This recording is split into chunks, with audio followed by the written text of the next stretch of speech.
No sé. Ok. Como siempre, pastor, al final de la clase le agradecería el link de la grabación. Mis hermanos, ya ustedes, algunos me conocen, soy el pastor Juan José Dávila Ceballos, pastor de la Iglesia Presbiteriana y PBR de Colombia de Benecer. Eh, es un gusto estar nuevamente con ustedes y si en algún momento hay una pregunta, hay algún aporte, con mucho gusto. Hace una semana yo les envié el material del curso del seminario que tiene que ver con la eclesiología. Básicamente, cuando nosotros hablamos de la eclesiología, tenemos que entender desde una perspectiva presbiteriana. Ahora, yo tengo alguna dificultad con encasillarme como si en algún momento nosotros tenemos que ver una edad de oro para las doctrinas que nosotros hoy son nuestros emblemas o nuestros estándares. ¿Por qué razón? Porque no creo que haya una edad de oro. Lo que yo creo que nosotros a lo largo del tiempo, por medio de la teología, hemos podido darle nombre a doctrinas que están plasmadas en la escritura y que en el desarrollo progresivo del reino de Dios, de la iglesia, pues se han podido como organizar. Entonces aquí tenemos la doctrina del pacto, tenemos una eclesiología correcta, tenemos una antropología correcta, una martiología correcta, o sea, toda la teología sistemática. Esto no quiere decir que nosotros estemos saliendo fuera de la Biblia. Todo lo contrario, esto nos permite meditar en la escritura de manera amplia. Para esto hay que tener bastante conocimiento y hay que también que estar abiertos a cuestionar lo que se nos ha lo que hemos aprendido y lo que hemos enseñado. ¿Por qué razón les digo esto? Porque nosotros tenemos que aprender a discernir. Estoy muy en contra, como profesor, como pastor también, de las escrituras, de una teología al orito. ¿Por qué razón? Porque todos los teólogos vamos aprendiendo y vamos desarrollando una teología y vamos afinando nuestro conocimiento. El conocimiento de las escrituras nos va a llevar a un conocimiento seguro y a claridad sobre la voluntad de Dios. Cuando hablamos nosotros de eclesiología, estamos hablando del pueblo de Dios. Somos su pueblo entre los pueblos y pertenecemos a Dios sirviendo también a los demás. La doctrina de la eclesiología es la doctrina de la iglesia, no solamente en su forma de gobierno. Creo yo que es mucho más abarcante que hablar solamente de gobierno, de una ceremonia de adoración y de sacramentos. ¿Por qué razón? Porque creo que las escrituras nos dan esta oportunidad de poder meditar. Voy a hacerles un ejemplo. Cuando nosotros hablamos de Hechos 4, versículos 11 y 12 que está en pantalla, dice, este Jesús es la piedra reprobada por vosotros, los edificadores, la cual ha venido a ser cabeza del ángulo, y en ningún otro hay salvación, porque no hay otro nombre bajo el cielo dado a los hombres en que podamos ser salvos. ¿Y por qué me es interesante y por qué yo quiero introducir con este versículo? Porque cuando nosotros hablamos de iglesia, por lo general pensamos en Pentecostés, pensamos en el Nuevo Testamento, pensamos en la iglesia como nosotros la tenemos ahora, en el 2025. Pensamos que su universalidad parte de haber sido arrancada de un pueblo judío o de un pueblo de Israel y enviada a todas las naciones. La Biblia es clara. Dice que los salvos solo son salvos en Cristo. Y cuando nosotros pensamos en los salvos, tenemos que pensar también en el libro de la vida. Como ustedes son maestrantes, están en este proceso de lograr sus maestrías, Cuando nosotros pensamos en el libro de la vida, ¿el libro de la vida fue escrito antes o después de la fundación del mundo? Es una pregunta.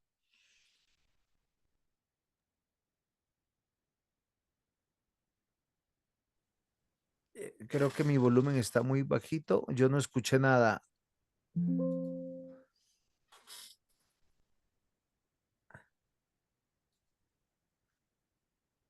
Si alguien me quiere colaborar con la pregunta, porque Creo que antes.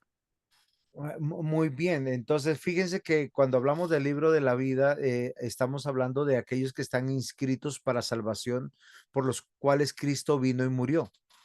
Cuando nosotros hablamos de los salvos, estamos hablando no de una denominación, no de una nación, no de una cultura. Estamos hablando del reino de Dios, de aquellos que fueron elegidos por gracia, por medio de la fe para salvación. Y cuando nosotros vemos Hechos 4, estamos entendiendo que los apóstoles están frente a fariseos y saduceos en un juicio, diciéndole que aquellos que deberían conocer de Cristo rechazaron a Cristo, pero que Cristo es la piedra del ángulo, es el que une toda la historia, es el que une cualquier doctrina, concepto que nosotros podamos esgrimir de la palabra de Dios. Y eclesiología no es diferente, no podemos hablar de una iglesia del Nuevo Testamento y una iglesia del Antiguo Testamento sin no hablar de redención, sin no hablar de teología del pacto, sin no hablar de la soteriología propiamente, porque permanentemente está concatenada.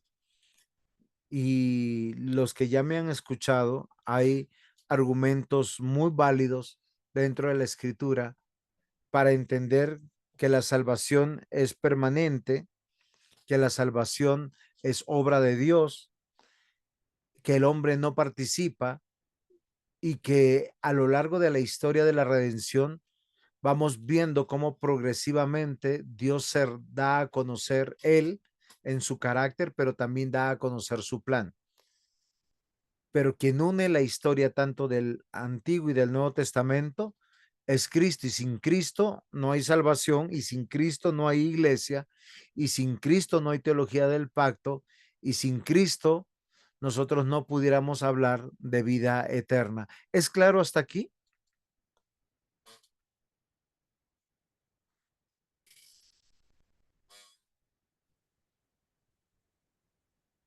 Muy Primer, claro.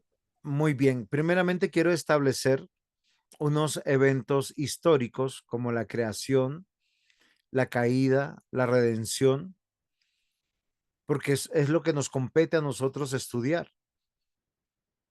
Dios estableció un pueblo al que redimió y nosotros lo entendemos cuando la Biblia usa las palabras posiblemente de Sión, de Jerusalén, de Israel, pero de manera escatológica, no de manera cultural o nacional, que también la Biblia lo cita. En esta historia de creación, caída, redención, Antiguo y Nuevo Testamento, vamos a tener una particularidad, ver cómo Dios establece un lugar, establece su ley, establece sus miembros, donde Él reina, y esto es lo que nosotros llamamos iglesia. Ahora en diapositivas mucho más adelante voy a hablar un poco de la etimología de la palabra iglesia, porque va a salir fuera posiblemente de lo que muchas personas entienden iglesia. Yo creo que ustedes han tenido que tener posiblemente en algún momento alguna clase de eclesiología y han meditado ya en estos temas. Unos temas donde nosotros vemos la unidad de la iglesia, de la palabra de Dios, la unidad de su revelación, y que todo lo que nosotros tenemos en el Nuevo Testamento tiene que tener asidero en el Antiguo Testamento. Una correcta interpretación del Nuevo Testamento es a la luz del Antiguo Testamento y las verdades están concatenadas. Sí hay diferencias, posiblemente en ceremonias, prácticas, oficios, pero la razón, recordemos en el pasaje anterior que hablaba de Hechos 4, la razón es Cristo. A veces nosotros interpretamos o tenemos una interpretación donde nos ponemos los lentes antropológicos y queremos ver las doctrinas desde lo que nos afecta a nosotros, desde la comprensión humana nuestra y no desde la voluntad expresa de Dios en su palabra. Primeramente porque es más complicado, segundo porque dista mucho de cualquier beneficio o comprensión que nosotros tengamos primariamente. A veces nosotros pensamos que Cristo vino a morir por nosotros y eso es una idea eh, muy general y muy mayoritaria dentro de nuestras iglesias. Pero la escritura vino y nos dice y nos saca de ese contexto porque la prioridad de Jesús fue hacer la voluntad de Dios, satisfacer la justicia de Dios, glorificar el nombre de Dios y como un efecto colateral nosotros vemos nuestra salvación.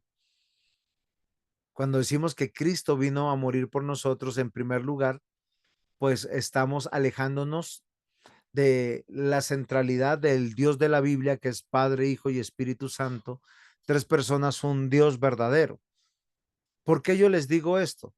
Porque la connotación de iglesia, la prioridad de la iglesia no tiene que ver con reunir un pueblo, sino manifestar la gloria de Dios y la voluntad de Dios siempre. De hecho, la iglesia va a mantener una idea de una relación vertical y horizontal con Dios permanente. Van a cambiar, sí, las instituciones en algún sentido, van a cambiar los elementos, van a cambiar los símbolos, los sellos, los signos, de alguna manera, pero la voluntad de Dios sigue siendo la misma, reuniendo un pueblo redimido, un pueblo que será salvo por gracia. Por eso, cuando nosotros leemos las escrituras, tenemos que entender que es la manifestación de Dios, el que vive y reina siempre, de su reino. Para esto establece un lugar, para esto establece su ley, para esto establece sus miembros. Y todo lo que nosotros vamos a ver a lo largo de las escrituras es cómo este pueblo vive para Dios expresando la obra de Dios. Y esto debe llamar poderosamente nuestra atención. ¿Por qué razón, mis amados hermanos? Porque casi siempre cuando queremos responder a esta pregunta, ¿qué es la iglesia? Lo mencionamos o lo respondemos de una manera antropocéntrica. ¿A qué me refiero? Donde el centro es el hombre, donde los beneficios es para el hombre, donde las evidencias de que hay iglesia es lo que hace el hombre. Y nosotros tenemos que despegarnos un poquito de esos conceptos y perdón si en algún momento hay algo que no se entiende, por favor me levantan la mano o me preguntan, por favor. Iglesia viene de la palabra griega eclesía. Todas las conferencias que tienen que ver, es imposible dejar esta explicación. Y si nos damos cuenta, en los tiempos de nuestro Señor Jesús, en los tiempos de los apóstoles, y pues apostólico, esta es una palabra griega que se usaba para hacer una convocatoria, una asamblea de personas. Dentro de la escritura es para convocar una asamblea, una convocatoria de un cuerpo de creyentes, un conjunto de personas, una comunidad de elegidos llamados a ser salvos de un uso común para ser congregados o conformados como familia, como pueblo especial, selecto, sublime del reino de Dios. Esta idea es una idea constante de toda la escritura. No es solamente propia del Nuevo Testamento. Lo que cambia son los lugares donde nosotros somos congregados, donde nosotros llegamos a la presencia de Dios especial, debemos recordar que el aspecto del carácter de Dios que es omnipresente es permanente, pero cuando Él reúne a su pueblo, cuando Él convoca a su pueblo, cuando convoca a la comunidad de los elegidos, a los que son llamados y salvados por medio de la fe, su presencia siempre nos va a ser manifiesta de una manera especial. Y es algo que yo quisiera que nosotros guardemos esto en nuestro corazón para poder interpretar los aspectos históricos del desarrollo de la iglesia. ¿Por qué razón, mis amados hermanos, esto? Porque nosotros cuando hablamos de eclesía, casi siempre distamos de lo que dice la Biblia. Y lo que dice la Biblia es que Dios reúne su pueblo para vivir para Él, siendo testigo de su gloria y emisario de su reino. Y esto sucede de manera extraordinaria desde el momento de la creación.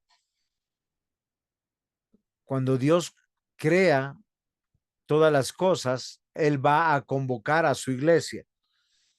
Por eso que cuando nosotros hablamos qué es la iglesia, tenemos que responder que es una asamblea, familia, cuerpo, labranza, templo.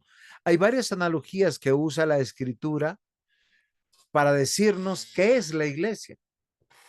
Y la iglesia siempre ha sido un organismo vivo, funcional, celestial, oficial, institucional y providencial, como Dios reúne a su pueblo justificado, santificado mediante la redención de Cristo, el Cordero vencedor. No olvidemos, es un organismo vivo. ¿Por qué? Porque está conformada por personas vivas. Dios es un Dios de vivos, no de muertos. Es funcional porque tiene tareas específicas. Es celestial por su propia presencia.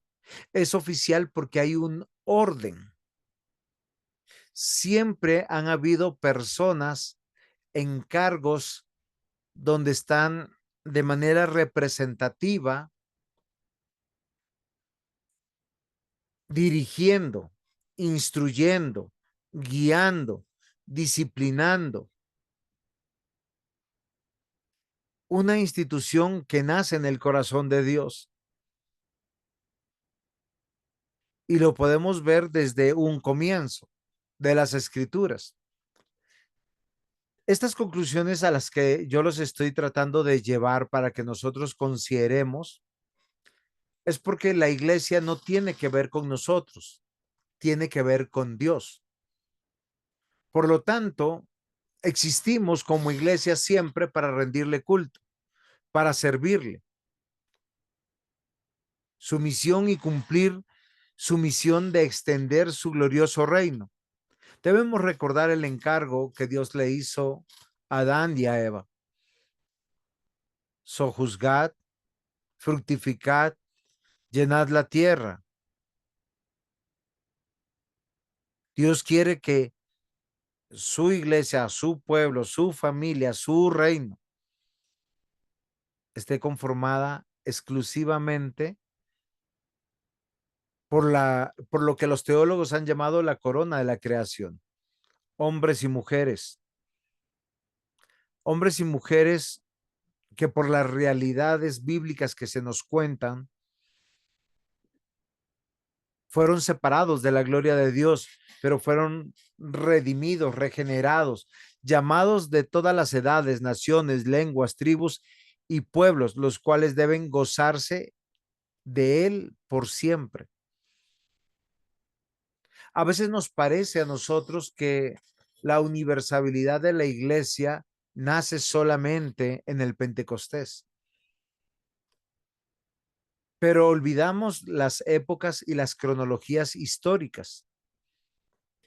Porque si nosotros diríamos que solamente fue la nación de Israel o la de Judá, son muy poquitos los cientos de años frente a la historicidad del Antiguo Testamento de 4000 años.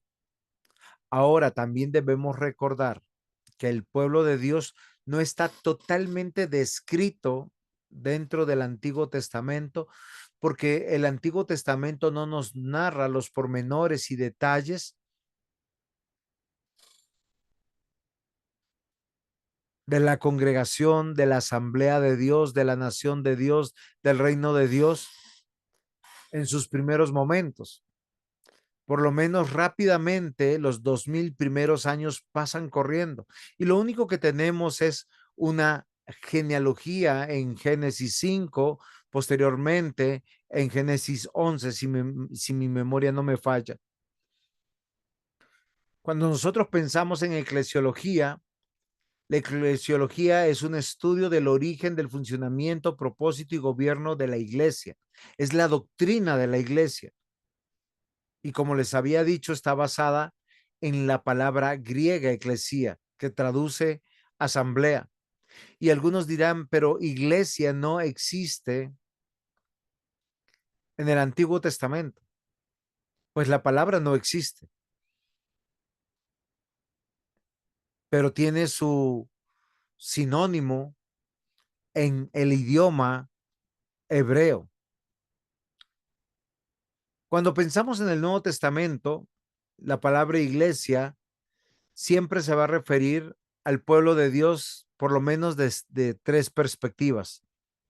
Y como estamos usando la palabra eclesiología e iglesia para poder llegar a algunas conclusiones, tenemos que partir de una muy buena interpretación de iglesia. Si nosotros nos damos cuenta, cuando en el Nuevo Testamento se habla de iglesia, a veces tenemos la iglesia y se está refiriendo a una sola iglesia de una región, la iglesia de los Gálatas o de Galacia, la iglesia de una ciudad como de Corinto. La iglesia también es a la iglesia de un hogar,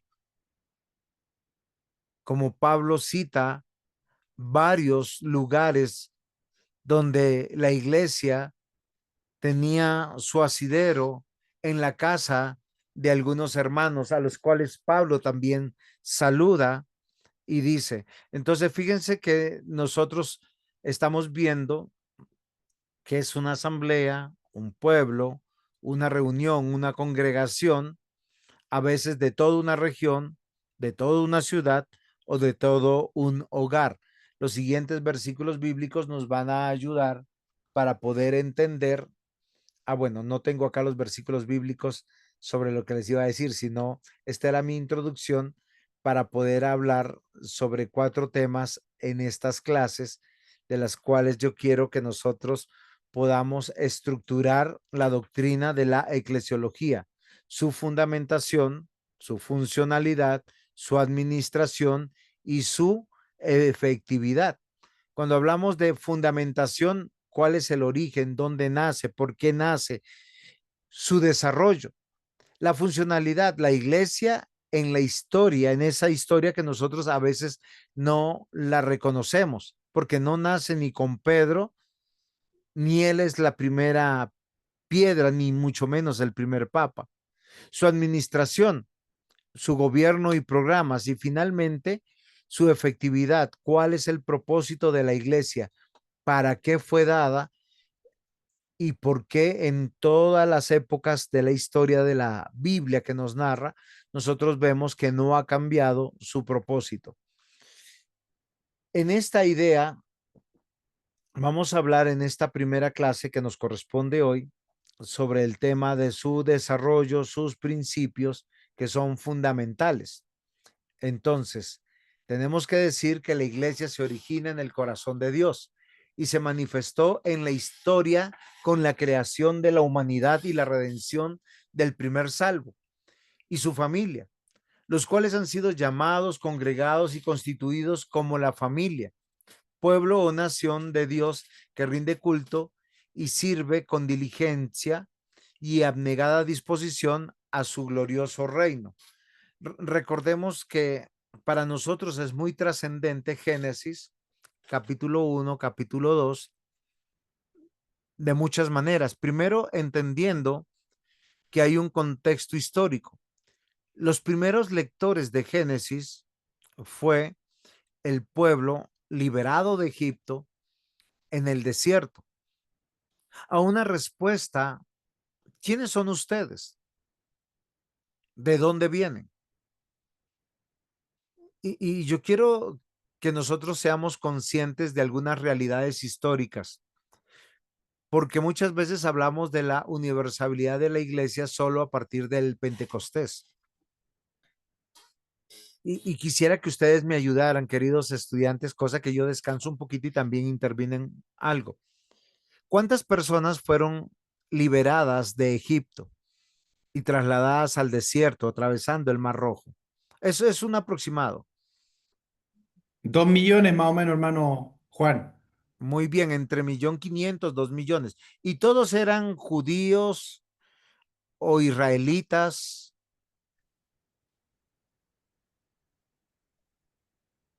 ¿Qué pudiéramos decir frente a esa pregunta? Claro, No, judíos. no eran judíos. Siga con su argumento, mi hermano. Tranquilo, No, que acá estamos aprendiendo. La en- idea es en- equivocarnos y nos vamos a equivocar y yes. edificarnos todos. Sí, a mí yo no me complica equivocarme porque así aprendo como dice usted. Entiendo que no eran judíos, porque y sí entiendo que eran, o sea, no eran judíos. Muy bien. Hay una realidad histórica porque no son judíos, porque solo vamos a tener judíos después del retorno de Babilonia, del exilio. Amén. Amén. A partir de ese momento se deja un poco el tema de israelita y se mantiene el nombre de judíos porque solo los de Judá pudieron comprobar su linaje y obviamente no es una casualidad, es parte de la historia de la redención, es el cumplimiento de la promesa, de la profecía de Jacob, también de la profecía de Dios mismo, de donde nacería el Mesías de la casa de Judá. Y eso es muy importante. Pero también yo quiero notar que el concepto del Israel como nación tampoco no lo tenían muy claro. Con la liberación de los esclavos a través de la obra de Moisés, que eran más conocidos dentro del argumento bíblico como hebreos y no como israelitas ni judíos, salieron casi todos los esclavos de Egipto, porque Egipto había caído en desgracia y todos tenían una promesa, tanto así que nosotros tenemos evidencias bíblicas para poder decir eso. Cuando Moisés sube al monte Sinaí, Aarón, su hermano que quedó encargado, tuvo la presión del pueblo, ¿no? Un pueblo que se congregaron alrededor de él diciendo, tu hermano ha muerto, Moisés ha muerto, ahora necesitamos un Dios. Y a veces nosotros alegremente acusamos a muchos que todos eran de un mismo origen. Y tenemos que reconocer que históricamente habían salido muchos de muchas creencias, pero también los mismos del pueblo de Dios, del pueblo hebreo, habían sido permeados por ellos. Algunos de ellos estaban casados entre otros tipos de personas con muchas creencias. Moisés mismo no estaba casado con una mujer hebrea, sino con una mujer madianita. Y esto es muy interesante porque cuando vamos a los datos específicos nos damos cuenta que Dios está obrando en medio de un pueblo de diferentes naciones, en este caso mayormente eran hebreos todos, pero eso no se garantizaba de que todos tenían la misma fe. De hecho, mucho de lo que escribe Moisés lo escribe inspirado por Dios porque Dios se lo da a conocer.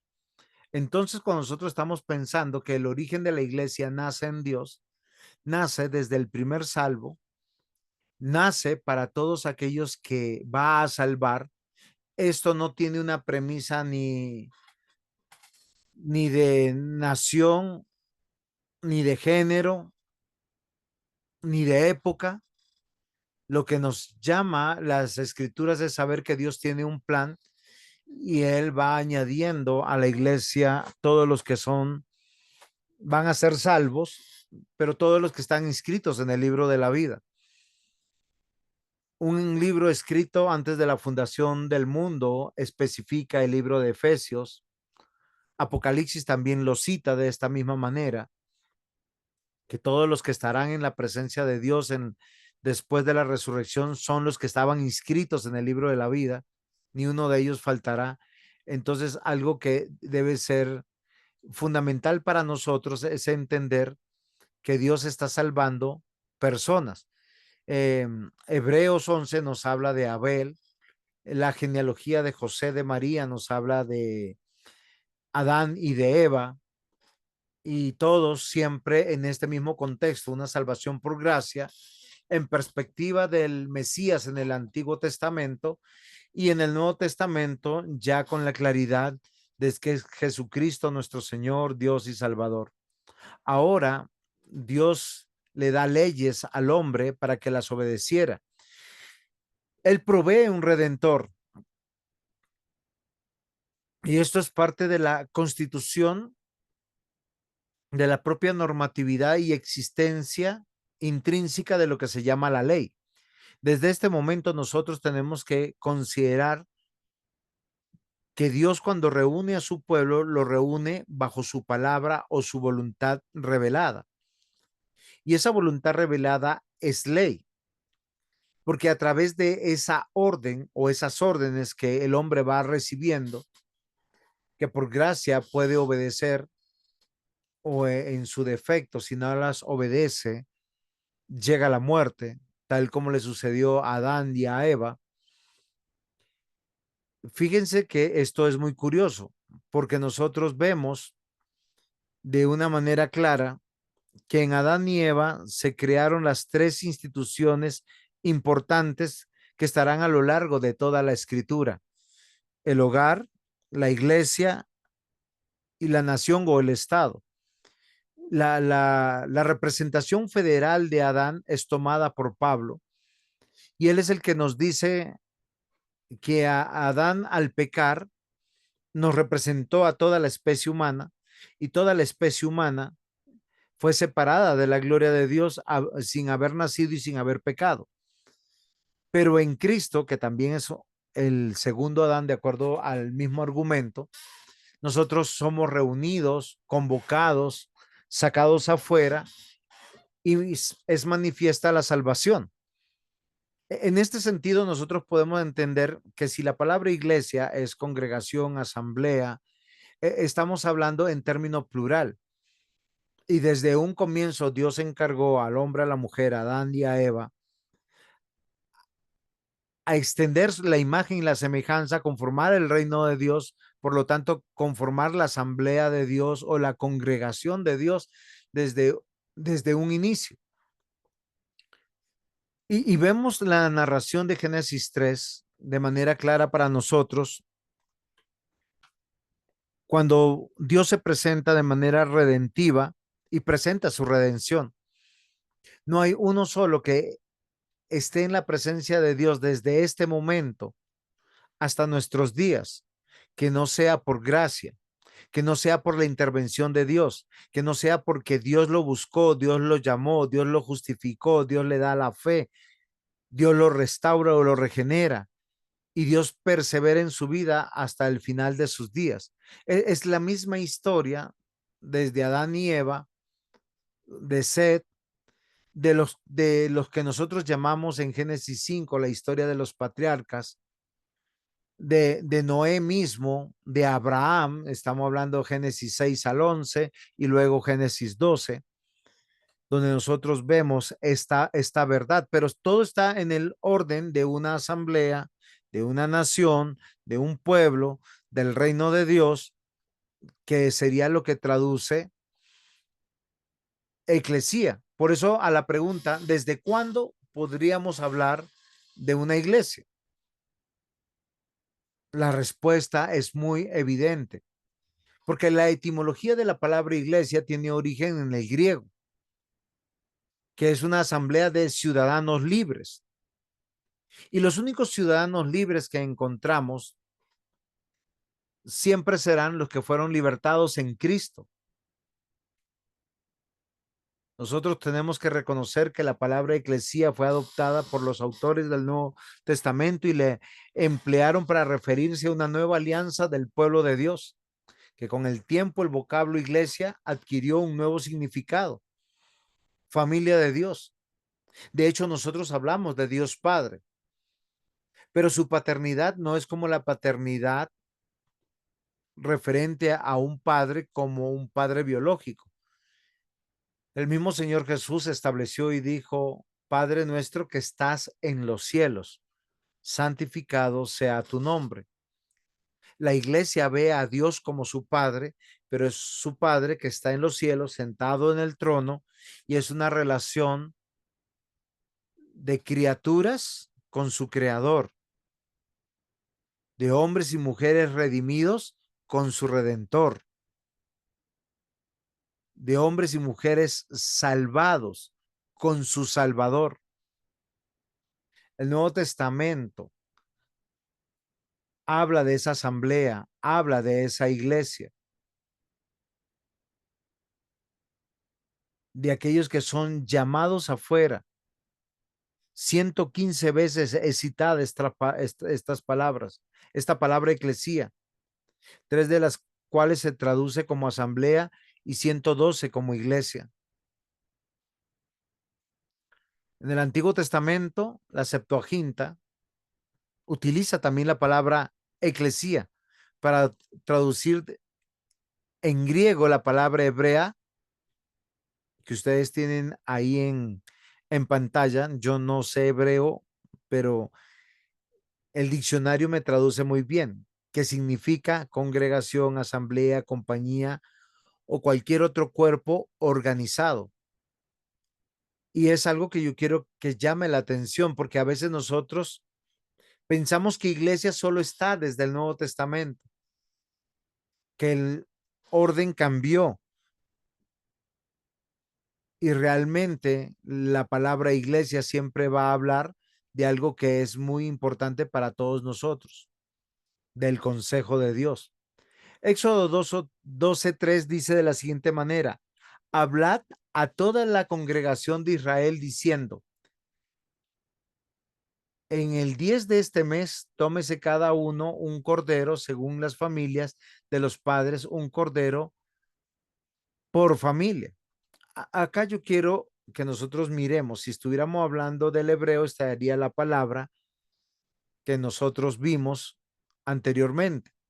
Pero cuando fue traducido en la Septuaginta al griego, la traducción que está aquí es de eclesía. Levíticos 8:3 de la misma manera y reúne toda la congregación a la puerta del tabernáculo de reunión. Esta iglesia, tanto en el Éxodo como en Levítico, tiene un lugar de reunión donde manifiesta la presencia de Dios gloriosa, donde todo el pueblo viene no solamente en el sentido de adoración litúrgica, sino viene en un sentido de dar cuentas de la obra de sus manos. Eric, pregunta. Hola, hermano. Y contento de que esté haciendo otro curso con nosotros. Eh, sí, lo que pasa, hermano, es que, bueno, yo tengo claro que la palabra eclesía aparece cuando el Señor Jesucristo lo reveló justamente a Pedro respecto de que él dijo, edificaré mi iglesia, pensando en el futuro, no en el pasado. Entonces, bueno, obviamente en ese punto yo sé que no vamos a tener el mismo, no tenemos la misma base, pero entiendo que esa palabra eclesía, a diferencia de asamblea que sí aparecía en el Antiguo Testamento, aparece exclusivamente en Mateo, donde estoy refiriendo, y luego con la promesa que el Señor Jesús dio respecto de la venida del Espíritu Santo en Hechos capítulo 2, de donde, bueno, algunos creemos que la iglesia comienza en Hechos capítulo 2. Eso. ¿Y cuál es tu pregunta? Lo que pasa es que usted está nombrando eclesía en el Antiguo Testamento y ya, digamos, con eso haciendo alusión de que la iglesia ya estaba en el Antiguo Testamento. Sí, señor. Muy bien. Frente a tu intervención has hablado de dos cosas. Primero que por primera vez Jesús dice, encargándole a Pedro, sobre la edificación de la iglesia. Yo quiero también hacer una anotación. Nuestro Señor Jesús, antes de hablar con Pedro, también le dijo que lo iba a negar 3 veces.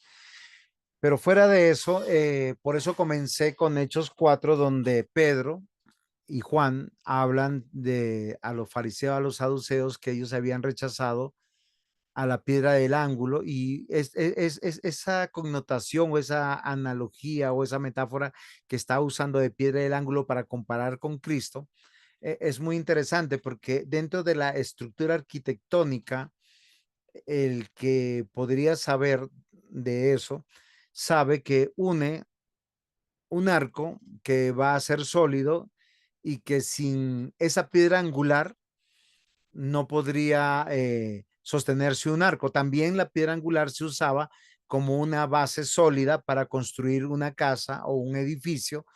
¿Por qué razón? Porque los terrenos de Palestina no eran terrenos muy firmes, porque tenía una mezcla de ser pedregosos y arcillosos, y tenía toda una realidad. Ahora, ¿a dónde yo quiero ir? Que el Señor Jesús, por lo menos a lo largo del Sermón del Monte, él siempre explicó algo que es muy interesante. El reino de Dios se ha acercado, y el reino de Dios es como, mucho antes de Pedro, ¿no? Pero cuando hablamos del reino de Dios, cuando hablamos de iglesia, tenemos la misma idea del establecimiento de una congregación, de una asamblea, de una nación. Y estas analogías nos ayudan a entender algo que es muy importante. ¿Por qué razón lo digo esto? Primero quiero llamar la atención que la palabra eclesía, pues no la vamos a encontrar en el Antiguo Testamento porque fue escrita en hebreo y arameo, pero cuando fue traducida en la 200 o 300 años antes de Cristo por Ptolomeo II, que él ordenó, yo necesito saber qué creen los hebreos, y él tenía la biblioteca de Alejandría y mandó a llamar a, a todos los sabios apropiados, unos judíos que podían traducir la Septuaginta. Entonces él pidió que le tradujeran el Antiguo Testamento al griego.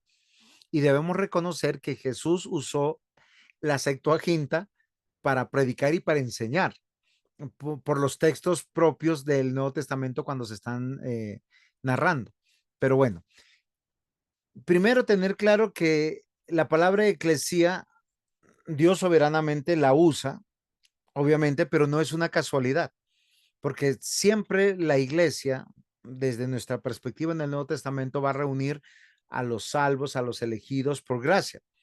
Ahora, si nosotros decimos que nació en Hechos de los Apóstoles y pensamos en el Antiguo Testamento haciendo un cuestionamiento de una eclesiología lo más bíblica posible, pues caeríamos en lo que muchos han interpretado de que hay un pueblo de Dios, que es la nación de Israel, y está la iglesia. Pero cuando hacemos esto, si nos ponemos juiciosos y tomamos nota, la nación de Israel nace después de tomar la tierra prometida, y vemos una monarquía establecida y vemos un pueblo establecido. Eso más o menos, ¿qué año es? ¿Ustedes se acuerdan? ¿Alguno de ustedes se acuerda cuándo se establece la monarquía con David? Se conquista la tierra prometida y se plasma de esta manera. Es Mil, un aproximado. 1000 antes de Cristo. Ok, muy bien. ¿Y qué hacemos con los salvos 3000 años atrás? El Antiguo Testamento son, o sea, fíjense que no sería congruente. No sería congruente hablar de 3000 años sin nación de Israel y sin iglesia. Entonces, bien, hermano, me olvidé su nombre y me recuerda su nombre y participe, por favor. Eric Pérez. No, no, de Eric sí, sino del hermano que está Rolando, Rolando. Listo, gracias. sí, lo que pasa es que yo entiendo que la iglesia no nació en el libro de Hechos, ni nació cuando Cristo y con Pedro. Hay una creencia bastante, a ver, no me sale esa palabra. Hay una creencia que son los dispensacionalistas, que ellos sí creen eso, que en este momento que Dios tiene dos pueblos, dos iglesias, distintos uno del otro. Entonces, el que cree hoy en día que la iglesia partió solamente en el libro de los Hechos, en el Nuevo Testamento, y que la antigua era otra, es un dispensacionalista en gran manera. O sea, tiene una de las creencias que ellos tanto defienden, para decir de que Dios, cuando venga, va a salvar a su pueblo de Israel y también al otro pueblo que seríamos nosotros, somos distintos. Eso entiendo yo que conlleva a asegurar que la iglesia solamente partió en, o sea, ellos, los dispensacionalistas, afirman eso. Y yo entiendo que nosotros como presbiterianos no, o por lo menos yo no. Ok, por eso yo comencé diciéndoles algo que es interesante. Hay que partir de una idea clara, que nuestra concepción de eclesiología es histórica y debe ser bíblica. ¿Por qué yo no parto? O sea, bueno, el presbiterianismo como tal tiene esta comprensión porque está basado en la teología del pacto. Y los presbiterianos nacemos de la época de los reformadores. Pero esta comprensión de iglesia no solamente es nuestra, ¿sí? Hay otros teólogos a lo largo de la historia, que no son muchos, ¿sí? Que nos van a hablar de iglesia de la misma manera, ¿sí? Agustín de Hipona, en su obra magna de Ciudad de Dios, si no me equivoco, es donde también podemos tener tener esta comprensión. Ahora, ¿qué es lo que yo quiero que nosotros comprendamos? Y gracias por su participación, porque esto nos ayuda mucho también a comprender lo que nosotros necesitamos corregir sobre, ¿cómo se llama esto? Sobre el tema de lo que es iglesia. Entonces, yo le voy a preguntar una cosa a Eric para que nos responda con sus conocimientos como está ahorita. Cuando usted le hablan de iglesia, hoy, 2025, ¿usted qué diría que es la iglesia? Sí. Bueno, la iglesia sería todas las piedras vivas que forman el templo, son todas las personas salvadas en base a la muerte de Cristo, la esposa de Cristo, etcétera. Hay varias figuras, digamos, que habla el Nuevo Testamento respecto de la iglesia. Como digo, el cuerpo de todos aquellos que hemos recibido a Cristo como nuestro Salvador. Ok. Una segunda pregunta. ¿Qué difiere de los salvos de cualquier otra época con lo que usted está diciendo hoy? ¿Si hay alguna diferencia o sería la misma concepción?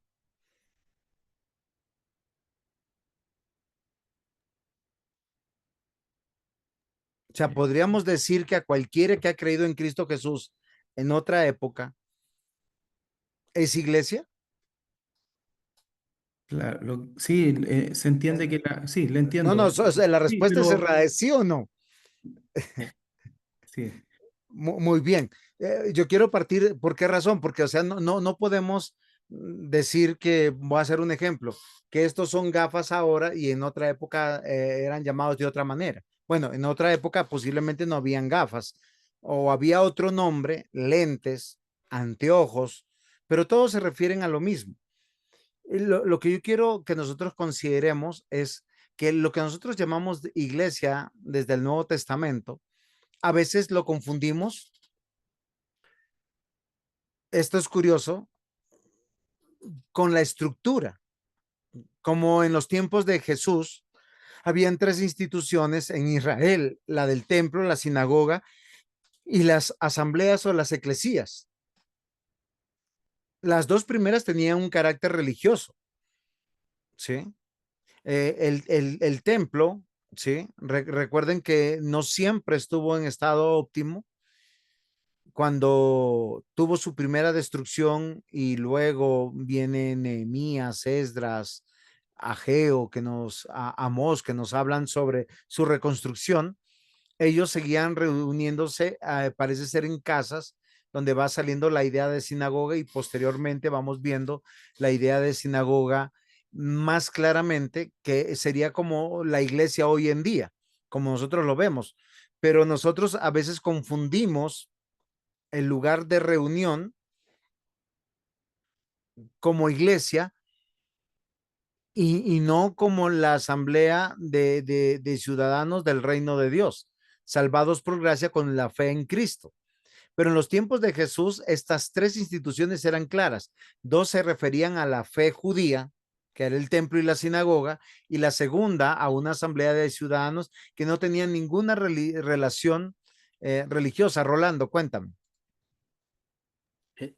Sí, lo que pasa es que a lo mejor falta de pronto aclarar, según yo, una confusión que hay en las iglesias, digo bien, las iglesias, y la confusión que creo yo, y siempre cuando me toca enseñar yo aclaro, y yo digo, queridos hermanos, hemos venido hoy día al templo, o Pero les ¿quién ha digo, venido? nosotros, la iglesia ha Ok. venido al... Eso es lo que te quiero explicar, el concepto de que Sí. nosotros, queridos hermanos, nosotros que somos, nosotros, la iglesia, hemos venido al templo a hacer un culto a Dios. Ese es el concepto que yo entiendo. Entonces, ¿para qué? Para separar y tener muy claro el concepto de qué es lo que es un templo y qué es lo que es la iglesia, porque la gente dice, voy a ir a la iglesia. No, no, si usted no va a la iglesia, usted va al templo. Ok, por eso mi pregunta era para Eric. Cuando nosotros hablamos de iglesia hoy en día, nosotros tenemos que mirar los contextos de a qué nos estamos refiriendo. Y miren que el Nuevo Testamento lo define muy claramente. Dice Romanos 16:5, saludad también a la iglesia de su casa, saludad a Epeneto, amado mío, que es el primer fruto de Acaya para Cristo. En Acaya había una iglesia en la casa de Epeneto. Fíjense que el lugar de reunión de la iglesia era una casa. La definición de iglesia no tiene que ver con una estructura, tiene que ver con los salvos que son llamados a adorar, a rendir culto. Ahora, adorar y rendir culto más adelante vamos a tener que entender qué es, porque hoy en día tenemos la idea pentecostal de adorar. Entonces yo salgo es a sacudir las manos, a batir las manos, a danzar, a bailar y adoré. Y yo creo que la Biblia adoración la traslada en una definición totalmente diferente. Una adoración que siempre ha sido permanente, una adoración que siempre ha sido y apuntando a la obra de Cristo, pero eso es un tema diferente. Primero de Corintios 1:2 dice, a la iglesia de Dios que está en Corinto. O sea, pasamos de una casa ahora a una ciudad. Dice, a los santificados en Cristo Jesús, llamados a ser santos, de todos los que en cualquier lugar invocan el nombre de nuestro Señor Jesucristo, Señor de ellos y nuestro. O sea, una de las características de la iglesia es aquellos que invocan el nombre de nuestro Señor Jesucristo y eso me parece muy interesante. Ahora, mire, pasamos de una casa a una ciudad a una región, la región de Galacia. Y esto cubre mucho más extensión. Gálatas 1, versículos 1-2, dice, Pablo, apóstol, no de hombres ni por hombres, sino por Jesucristo y por Dios el Padre que lo resucitó de los muertos, a todos los hermanos que están conmigo, a las iglesias de Galacia. Y esto es interesante. ¿Por qué razón? Yo quiero que nosotros meditemos en algo. O sea, las definiciones que da la escritura para nosotros poder tener claridad. Porque cuando esto no es un argumento denominacional, es un argumento bíblico. No es un argumento, o sea, cuando hablamos de que es la cosmovisión presbiteriana, es verdad, pero no pertenece exclusivamente a los presbiterianos. Tampoco pertenece exclusivamente a los reformados. Pertenece a todo aquel que estudia las escrituras y encuentra que la iglesia no se refiere a una estructura, ni nunca se ha referido a una estructura. Pero las estructuras son muy importantes porque ahí es donde nos reunimos de alguna manera. Lo que usted decía, vamos al templo ¿Y quién va? La iglesia. Nuestro hermano Rolando hace un rato nos especificaba esto. Si esto lo tenemos claro, la iglesia, asamblea o congregación siempre fue el pueblo de Dios reunido ante Dios y guiado por aquellos que Dios puso para presidir, guiar, aconsejar a su pueblo con su palabra revelada. Y esto es una constante en toda la escritura. Póngame un libro de la Biblia y siempre miraremos, si nosotros entendimos la palabra iglesia, que es asamblea, congregación, nación, pueblo de Dios, vamos a encontrar personas que han estado al frente de la iglesia, que son, nosotros los identificamos que antes del tabernáculo teníamos el tema de los patriarcas. Después de establecerse ya el lugar territorial, después de establecerse una monarquía, ya tenemos los oficios como profeta, sacerdote, rey, exclusivamente.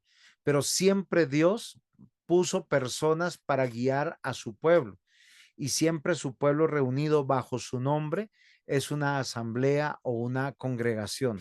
¿Es claro hasta aquí, mis hermanos, o hay alguna pregunta? Con tranquilidad, si me pudieran ayudar. Yo tengo una pregunta, pastor. Mi hermano Jorge, con mucho gusto.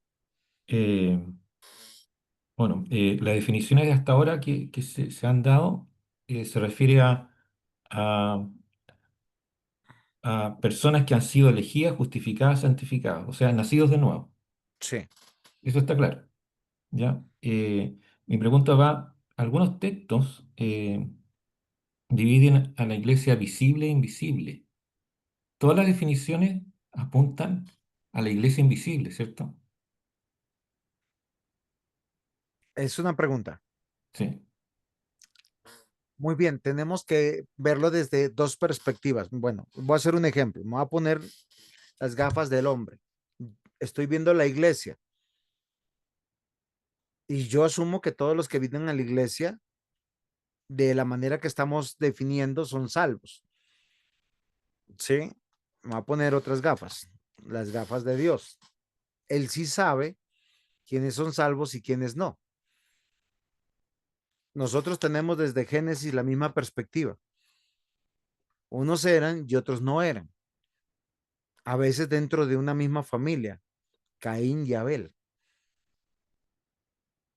En medio de las genealogías nosotros vemos Noé, Sem, Can y Jafet. ¿Quiénes son? Ah, son sus hijos. Pero solo tenemos un linaje de salvación de esos tres hijos.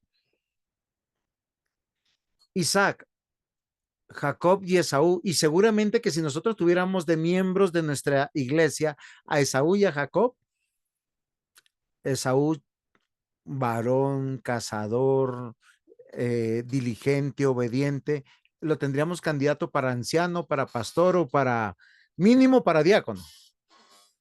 Y a Jacob posiblemente lo rechazaríamos. Pero ¿qué? ¿A dónde yo quiero llegar? Que la realidad de la iglesia siempre ha sido esa. Pero Dios es el que sabe quiénes son. Ahora, yo entiendo los conceptos de iglesia visible e invisible, que lo he querido ilustrar de esta manera, pero lo que nosotros vemos siempre a lo largo de toda la escritura, que nuestra preocupación no debe ser el cegar o el escoger o el definir quiénes son. Tanto así que nosotros vemos en los signos, sellos, símbolos de la iglesia del Antiguo Testamento como la circuncisión y la Pascua, pues que algunos eran y otros no eran. Y todos los profetas dijeron, es que Dios dijo que no era la circuncisión de la carne la que te hace parte de la Jerusalén de Dios o de la nación de Israel de Dios, sino la circuncisión del corazón. Y uno dice, ¿cómo así? Si es en serio. Es que si Dios no te ha circuncidado, no hay nada que hacer, pero en el Nuevo Testamento pasa lo mismo con el bautismo. Y en el Antiguo Testamento pasó lo mismo con la Pascua y en el Nuevo Testamento pasa con la Cena del Señor. Todos los que van a la Cena del Señor, así hagamos una gestapo cristiana en cada una de nuestras iglesias, les aseguro que un no cristiano va a parecer más cristiano que un verdadero cristiano, que va a suceder. Porque la función general de la iglesia es convocar a los salvos al reino de Dios, manifestar la obra de Dios, dar a conocer la voluntad de Dios en Cristo, adorar sobre todas las cosas, dando cuentas de su obra. Cuando nosotros vamos a la iglesia, perdón, cuando nosotros que somos iglesia vamos a un templo a adorar, siempre estamos presentando las obras de Dios en nuestra vida. Romanos 12 lo manifiesta de esa misma manera: presentar vuestros cuerpos en sacrificio santo, sí, vivo, santo y agradable a Dios, que es vuestro culto racional. Pero ¿qué presentamos? Pues la obra de Dios. Si usted es padre de familia, lo correcto es que llegue con su esposa, con sus hijos. Y si no llega con sus hijos, le dice: pastor, bueno, un hijo se me rebeló, ya tiene 18 años, no quiere venir. Pero usted está presentando la obra de Dios. Le he predicado, estoy orando por él, pastor, oremos por él. Es la obra de la iglesia. Si usted tiene su esposa, pues su esposa debe venir. Si no, pastor, no quiere venir por alguna razón, no hay ninguna dificultad. Pero Dios convoca siempre en una asamblea pública, sacándolos afuera. Y es una idea central de la doctrina correcta de la iglesia. Esto no es solamente presbiteriano reformado, es lo que siempre se ha creído. Pero lo que siempre hemos visto es, de acuerdo a lo que aportó nuestro hermano Jorge García, está la iglesia invisible, que solo Dios la ve, y está la iglesia visible, que nosotros vemos y que a veces juzgamos mal. Voy a hacerles un ejemplo. Si nosotros vemos los argumentos de Job y de los amigos de Job, humanamente, ¿quiénes eran más celosos de la voluntad de Dios? ¿A quiénes realmente veríamos como cristianos nosotros? ¿A Job? Posiblemente estaríamos diciendo: a ti te está pasando todo eso porque has pecado, y nos unimos a los argumentos de cada uno de los amigos de Job. Por eso, un correcto entendimiento de lo que es iglesia nos va a ayudar, porque nos va hacer ver que la iglesia no es un pensamiento moderno, no es una institución moderna, nació en Dios, son los creyentes que son convocados por parte de Dios para escuchar su consejo de Dios y poder adorar a Dios, a su vez ser capacitados para aconsejar. Y esto debe ser muy importante, Rolando. Querido pastor, entonces entiendo que desde que partió con la clase hasta ahora, y yo por lo menos concuerdo con lo que usted está diciendo, concuerdo con lo que creo entender, y que usted está manifestando que la iglesia partió y parte con Adán y Eva. Con el primer salvo que hable la escritura. Gracias. Y siempre todo salvo es alguien que está bajo autoridad y en autoridad. Del primer salvo al último salvo. Y no estoy hablando de ministerios. Y no estoy hablando de labores eclesiásticas. Recordemos que Pedro nos dice que somos nación santa, real sacerdocio, pueblo adquirido por Dios. El lugar más alto sobre la tierra se llama iglesia, porque fuimos sacados del reino de las tinieblas, se nos rompieron las cadenas, dejamos de estar muertos, dejamos de ser enemigos y fuimos reconciliados con Dios y se nos dio vida. Y tenemos el poder del evangelio en nuestras manos. Por eso Santiago en el capítulo 2 dice: no se hagan muchos maestros, porque muchos no se dan cuenta del poder de las palabras. En Mateo 28, Jesús dijo: toda potestad me es dada en el cielo y en la tierra, por tanto, id y haced discípulos a las naciones. ¿Cómo se hacen discípulos? Con palabras. Después dice: bautícenlos. ¿Cómo se hace el bautismo? En nombre del Padre, el Hijo y el Espíritu Santo. Con palabras. Luego les dice: enséñeles que guarden todas las cosas que yo os he mandado. Con palabras. ¿Cómo se creó el mundo? con palabras. Ahora, no es cualquier palabra, ni son mis palabras, es la palabra de Dios, es el anuncio de Cristo, es el evangelio. Por eso todos los que estamos en la iglesia estamos bajo autoridad y en autoridad, por eso todos tenemos que dar cuentas. En la iglesia de Cristo no hay jerarquías, hay llamados, hay funciones que hacemos en humildad y mansedumbre, porque de eso se trata la iglesia, porque el único que es cabeza, el único que vive y reina es Cristo. Entonces, pero hay un orden. El pueblo de Dios, cuando nosotros vemos Génesis 5, vemos una genealogía. No está relatada todos los hijos e hijas de los que están ahí salvos. Están solamente las cabezas representativas. Y eso a mí me parece muy interesante. Cada vez que nosotros vemos genealogías, vemos que Dios llamó personas las cuales dan cuentas a Dios. Y vamos a poder hablar más adelante con el tema del gobierno de la iglesia sobre eso. Pero a lo largo de la historia de la redención, siempre Dios ha gobernado por medio de autoridades representativas, no jerárquicas, por si acaso. Son declarativas y no potestativas. ¿A qué me refiero? Yo como pastor no tengo autoridad potestativa en lo que yo digo, sino declarativa.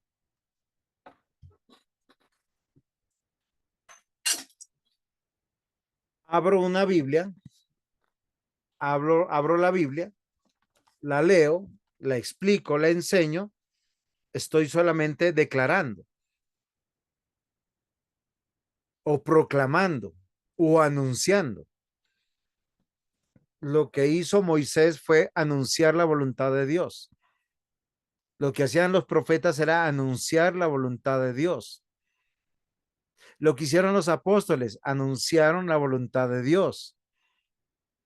Lo que hace un pastor cada domingo desde el púlpito es verificar que el pueblo está entendiendo la voluntad de Dios, porque la voluntad de Dios es normativa, es prioritaria.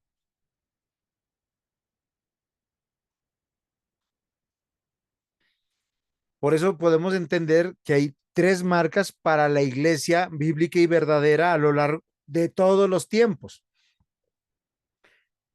La fiel proclamación de la palabra de Dios. Obviamente que en su contexto, cuando nosotros vemos a Noé diciéndole a sus hijos, vamos a construir un arca de este y este tamaño, esa era la voluntad de Dios.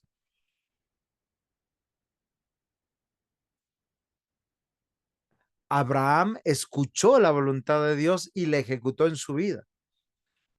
Génesis 12, Génesis 15, Génesis 17 son mandatos prioritarios para la vida de aquellos que son llamados pueblo de Dios.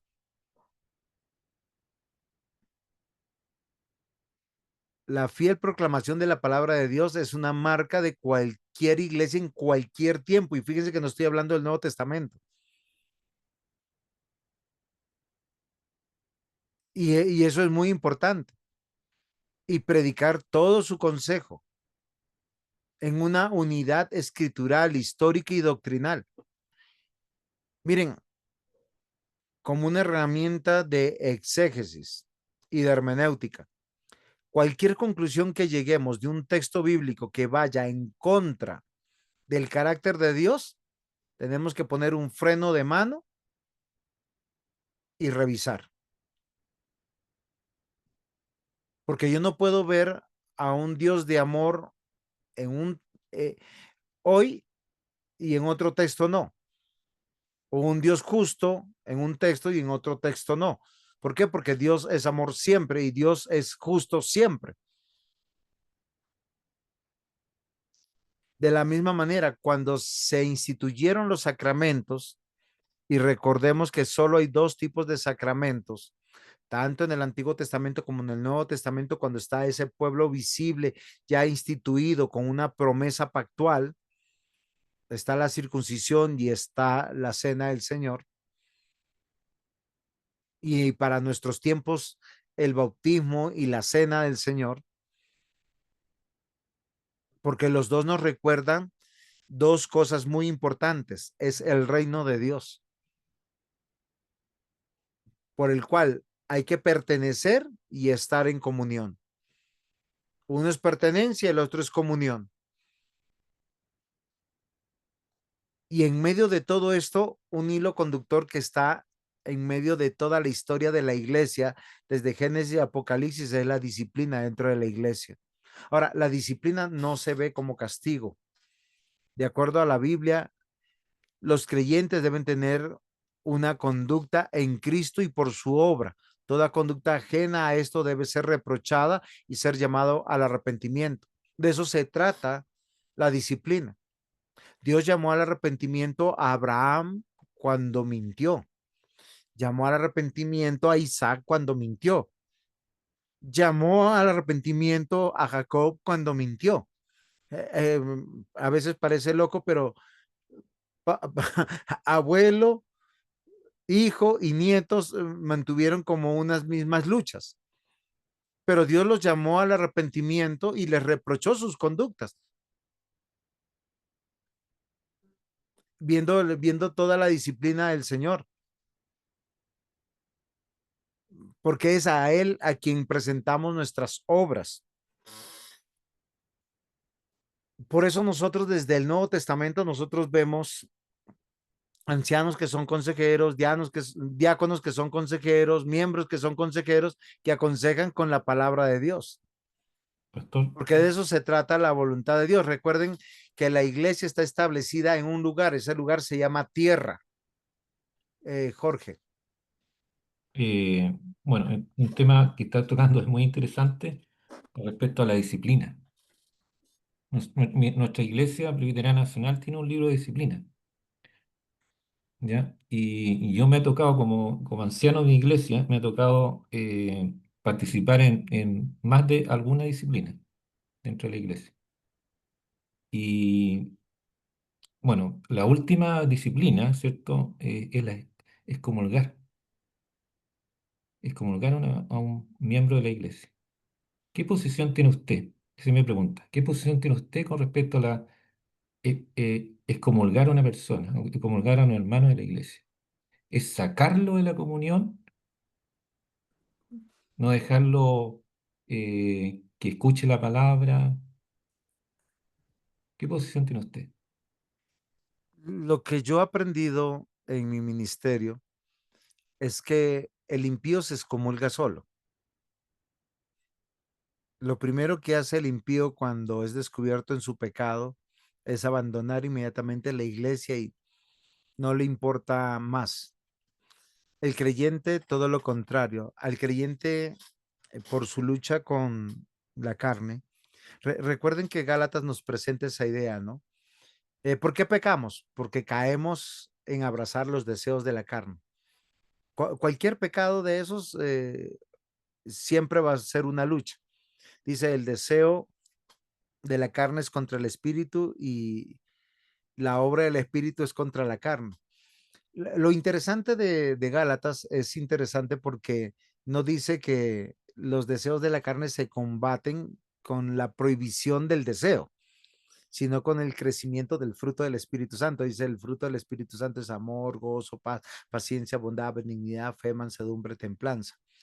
¿Por qué lo digo esto? Para responder a la pregunta de nuestro anciano Jorge García. Porque la disciplina quiere sensibilizar eh, al creyente. De hecho, en mi iglesia en este momento tengo dos personas en disciplina. Uno, alguien es muy cercano a mí y ponerlo en disciplina me hizo llorar con él. Pero yo le decía que la idea es que él se restaure, que él se arrepienta, que él le duela haber ofendido al Señor y vuelva a Cristo. La excomunión es lícita para informar al pueblo, a la asamblea, a la congregación, que la persona no es de Cristo. ¿Sí? O sea, no es que se le niegue, simplemente no va a llegar, no va a venir porque no es de Cristo. O sea, si no volvió es porque no es de Cristo, pero yo tengo que tener las evidencias, el juicio, el consenso del consistorio en el caso de las iglesias presbiterianas o organizadas por ancianos, que estamos llegando a eso porque el Señor da esa potestad a las iglesias de todo lo que se atare en la tierra será atado en el cielo y todo lo que será desatado en la tierra será desatado en el cielo. No dice, sí, claro, pero es una potestad declarativa sobre las evidencias. Ahora, fíjese que Primera de Corintios nos plantea un problema gravísimo en Corinto. El hijo de uno de los hermanos se está acostando con la madrastra y dicen, échenlos. Y sí, perfectos, lo echaron. Y en 2 de Corinto, Pablo vuelve a escribir, ya se arrepintió, recójanlo. ¿Qué están haciendo por él? Fíjense que la excomunión no tiene un propósito de peyorativo, de destruir, de maltratar, sino de que la obra de Dios sea manifiesta, de reconocer que somos pecadores y que solo Cristo nos puede llevar al arrepentimiento. Y eso es muy importante. Por eso Dios siempre pone autoridades para guiar, aconsejar, manifestar la obra de Dios y es constante en toda la historia de la iglesia, no importa la época.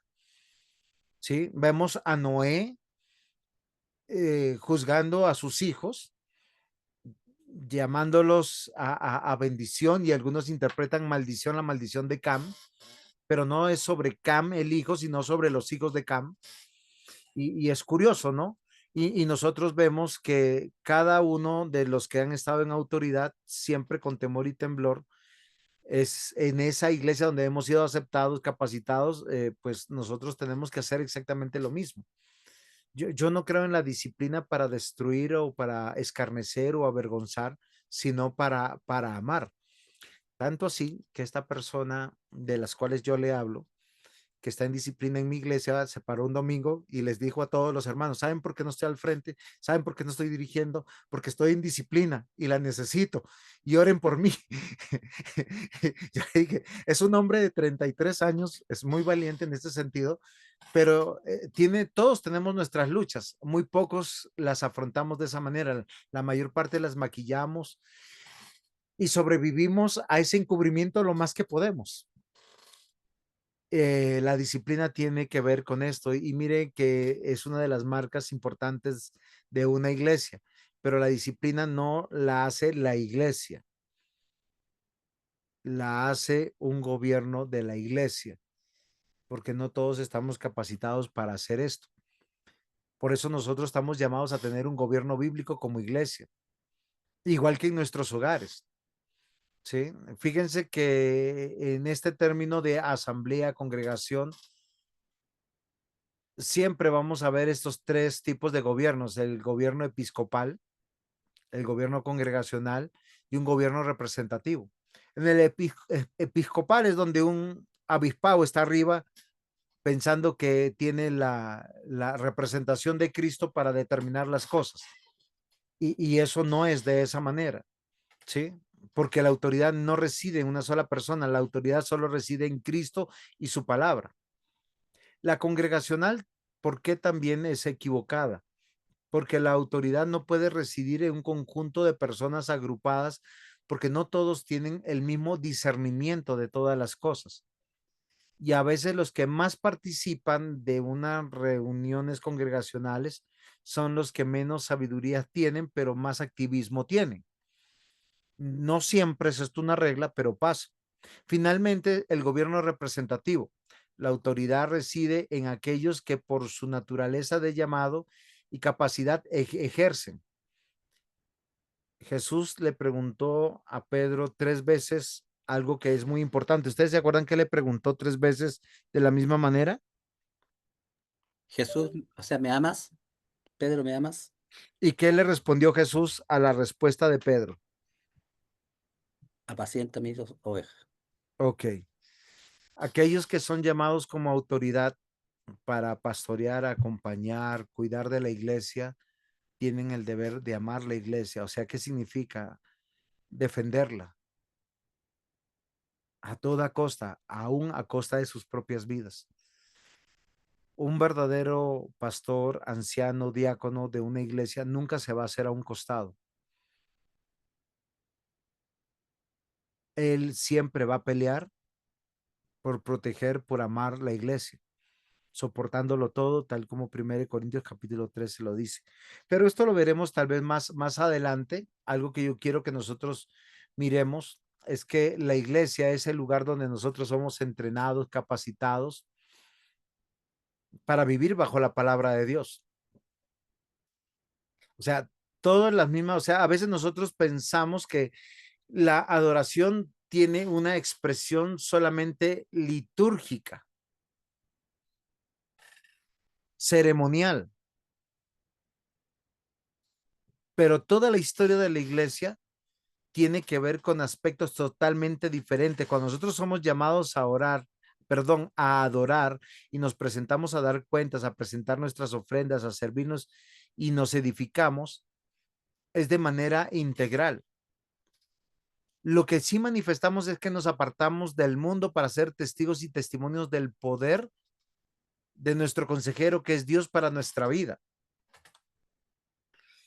Y expresamos nuestra fe al creer y creerle a Dios y al obedecerle. La mayor manifestación de adoración denunciaron los profetas, uno de ellos Isaías, porque Isaías fue muy fuerte con el pueblo cuando dice que Dios decía: estoy asqueado de sus sacrificios, de vuestras ofrendas, de sus lunas nuevas, de sus fiestas solemnes. Y la pregunta al texto es ¿por qué? Y la respuesta es porque ellos vivían en injusticia, porque el llamado a adorar a Dios tiene que ver en dar cuentas de todos los aspectos de nuestra vida. ¿Cómo estás en tu matrimonio? ¿Cómo estás en tu soltería? ¿Tienes hijos? ¿Cómo están tus hijos? ¿Tienes trabajo? ¿Cómo están tus trabajos? ¿Tienes la economía, la mayordomía sobre el dinero? ¿Cómo está esa mayordomía sobre el dinero, sobre el tiempo, sobre tu educación, sobre tu servicio en la iglesia? Y fácilmente yo se los puedo comprobar, porque cuando hablamos de iglesia no estamos hablando solamente del Nuevo Testamento, sino del Antiguo Testamento. Las 613 leyes del Antiguo Testamento tienen que ver con una vida bajo el reino de Dios. Y Levíticos y Números, parte de ellos se presenta también sacrificios, nos explican qué tipos de sacrificios habían. ¿Quiénes se acuerdan qué tipos de sacrificios demandaba Dios? El más fácil es el de expiación por el pecado. ¿Qué otros tipos de sacrificios habían?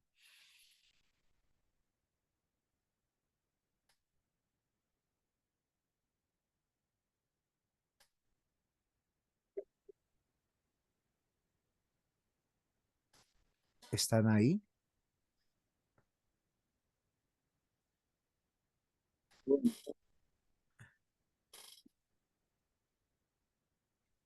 Los escucho. Sí, bueno, ahí como ustedes dicen, ahí en Levítico aparecen ahí todos, la oblación, holocausto. Sí, pero ¿por qué razón se hacían esos sacrificios? Gerson, usted abrió su micrófono. ¿Quisiera compartirnos algo? No, la verdad es que iba a mencionar lo mismo que el hermano Eric, pero usted hizo una contrapregunta. Por- Mire, Iba a bueno, les mencionar explico. el holocausto, iba a mencionar. Sí, claro, pero los sacrificios que se presentaban eran, sí, por expiación del pecado del holocausto. Es el más común que no sabemos. Pero también les quiero, si ustedes leen Levíticos con detenimiento, habían sacrificios eh, por la abundancia. Señor, ha habido prosperidad en mi cosecha, en mi ganado, estamos sanos, y presentaban su sacrificio. También porque se presentaba sacrificio. ¿Ah? Por tener comunión con Dios. Este año, Señor, no he tenido mayor lucha con el pecado, he estado, siempre me he podido estar congregando, he podido estar haciendo las partes que me han correspondido, he estado instruyendo a mi familia. Habían sacrificios por la purificación después de la muerte de un ser querido, después del nacimiento de un hijo, de la dedicación de un primogénito. ¿Por qué yo les quiero decir todas estas cosas? Porque recuerden que yo les estoy diciendo que la iglesia es la asamblea, la congregación que se reúne en la presencia de Dios. Y algo que es interesante que se me olvidó responder al hermano Rolando cuando intervino es sobre la presencia del Espíritu Santo. El Espíritu Santo siempre está en medio de la historia de la redención, tanto en el Antiguo como en el Nuevo Testamento. Y siempre la presencia omnipresente del Señor está, y también la presencia especial del Señor también está. En el Antiguo Testamento está el tabernáculo y el templo donde la presencia del Señor estaba en el lugar santísimo, lugar que ahora reposa en cada uno de los creyentes por la obra de Cristo. Pero el Espíritu Santo siempre se ha manifestado permanentemente, no dentro de la iglesia, pero sí sobre la iglesia. Y los textos son muchísimos, porque Padre, Hijo y Espíritu Santo siempre presentes han estado. De hecho, mucho de lo que la teología llama de antropoformismo, si no me equivoco, perdón la palabra que no la pronuncié bien, es la presencia de Jesús en medio de nosotros. Abraham vio un individuo que se le inclinó y dijo que era Dios. Y recuerden que no es Dios Padre, porque Dios Padre es espíritu y él no tiene cuerpo, entonces es Cristo, lo que más probablemente se puede aseverar. Daniel mismo parece ser que estuvo en la presencia de Cristo, y nosotros lo podemos mirar de esta manera. Ahora, ¿qué es lo que yo quiero decirles? Que el lugar donde nos reunimos o nos congregamos para rendir culto o adoración tiene que ver con nuestra vida para Dios. Cómo está nuestro hogar, cómo están nuestros hijos, cómo está nuestra economía, cómo está nuestra moralidad, pero también cómo está en el sentido religioso cuando se guardaban las fiestas o los mandatos exclusivos de adoración. Pero es una vida para Dios. La iglesia siempre está adorando, dando cuentas de cómo está su vida, esa vida que Dios permite que tengamos para Dios, porque somos testigos y testimonios del poder de Dios que permanentemente nos está diciendo cómo vivir dentro del reino de Dios, o vivir bajo su pacto o bajo su señorío o bajo su gobierno. Por eso que la mayor expresión de adoración es creer en Dios y creerle a Dios. Abraham creyó a Dios y se le fue contado por justicia. ¿Por qué? Porque obedeció a Dios. Y esa es la verdadera adoración. Es una vida integral para con Dios permanentemente. Y es la expresión de una eclesiología correcta. Y es importante reconocer que no somos sabios en nuestra propia opinión, ya que eso nos convertiría en necios. Buscar el consejo de Dios por medio de su palabra es la historia de todos los que conforman la asamblea, la congregación de Dios. Recuerden que cuando vino el diluvio, ¿quiénes murieron? Los que no escucharon el consejo de Dios. ¿Quiénes se salvaron? Los que escucharon el consejo de Dios. Haz un arca, entra al arca, y todo el mundo se reía porque nunca había llovido y se burlaban de ellos. Queridos hermanos, la petición del consejo en oración pública y colectiva siempre ha sido permanente para la iglesia del Señor, porque pedimos el consejo al sujetarnos, cuando estamos bajo autoridad, al congregarnos, participando de una asamblea principalmente. Recuerden que Dios congregaba a su pueblo bajo la autoridad de Moisés, bajo la autoridad de Aarón, y ellos eran los consejeros o los gobernantes en la antigüedad. Ahora nosotros vemos que el canon ha sido cerrado y debemos tomar nota del consejo de Dios, repasar el consejo de Dios, meditar el consejo de Dios, discernir el consejo de Dios, porque es ahí donde está la asamblea de Dios. Recuerden que la asamblea, la congregación, tiene que escuchar la voluntad de Dios. Posteriormente en el templo fue de la misma manera. Lo que se hacía en el tabernáculo se trasladó al templo. De la misma manera, con las mismas ceremonias, con los mismos tipos de sacrificios, con los mismos tipos de ofrendas, con los mismos ritos y ceremonias que Dios había demandado en el desierto. ¿Hasta cuándo? Hasta que Jesús vino y cambió los ritos que él mismo llama, que dice que son sombras, que estaban anunciando la obra de Cristo para que la iglesia quede en la plenitud de tres cosas fundamentales que se empezaron a hacer en la sinagoga: la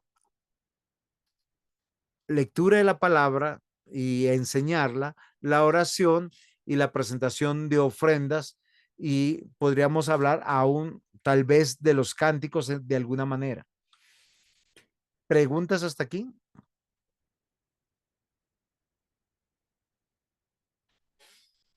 ¿O aportes? ¿Hay algo que no haya sido comprensible? Yo quiero convencerlos que la iglesia es una y la misma a lo largo de la historia de la redención: creación, caída, cruz y cielo, Amén.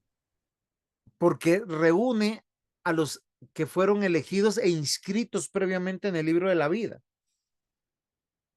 Dios creó al hombre para que le sirviera guardando sus mandamientos, y los únicos que van a poder hacerlo son los elegidos, los regenerados, los justificados, los adoptados, a los que se les dio la fe, los que hoy están siendo santificados, los que en el pasado fueron santificados, y finalmente todos seremos glorificados.